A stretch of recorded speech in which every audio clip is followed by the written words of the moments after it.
భారత్ ఆఫ్ఘనిస్తాన్ మధ్య జరిగిన మూడో టీ20 మ్యాచ్లో భారత జట్టు గెలుపు కోసం చాలా కష్టపడింది. తొలుత భారీ స్కోరు చేసినప్పటికీ ఆఫ్ఘనిస్తాన్ బ్యాట్స్మెన్ అసాధారణ పోరాట పటిమను కనబరిచి భారత జట్టు చేసిన స్కోరును సమం చేశారు.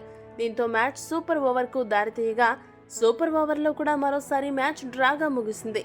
దీంతో మరో సూపర్ ఓవర్ నిర్వహించారు నిర్వాహకులు. ఈ సూపర్ ఓవర్లో భారత జట్టు తరపున బౌలింగ్ చేసిన రవి బిష్నోయ్ అసాధారణమైన బౌలింగ్ చేసి 2 వికెట్లు పడగొట్టడంతో విజయం భారత జట్టు సొంతమైంది.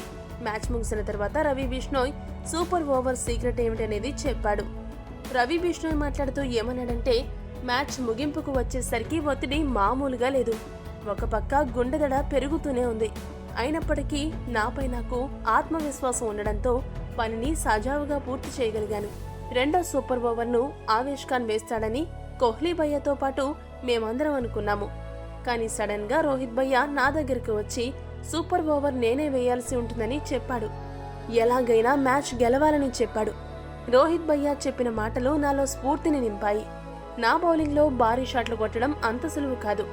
బ్యాక్ ఫుట్ పై కొడదామని ప్రయత్నం చేస్తే బ్యాట్స్మెన్ పెద్ద తప్పిదం చేసినట్టే. సూపర్ ఓవర్ సమయంలో స్కోరును కాపాడడం అంటే ఆషామాషి వ్యవహారం కాదు. ఒత్తిడి మామూలుగా ఉండదు. ఏది ఏమైనప్పటికీ సరైన సమయంలో నేను బాగా బౌలింగ్ చేసిన విధానం నాకు చాలా సంతృప్తినిచ్చింది. దేశవాళీ క్రికెట్లో కూడా లెగ్ స్పిన్ను అదే పనిగా ప్రాక్టీస్ చేస్తూ ఉన్నాను. అది ఈరోజు సత్ఫలితాలనిచ్చిందని అన్నాడు. ఈ వీడియో గనక మీకు నచ్చినట్టయితే లైక్, షేర్, కామెంట్ చేయండి. మరిన్ని స్పోర్ట్స్ అప్డేట్స్ కోసం మా ఛానల్ను సబ్స్క్రైబ్ చేసుకోండి.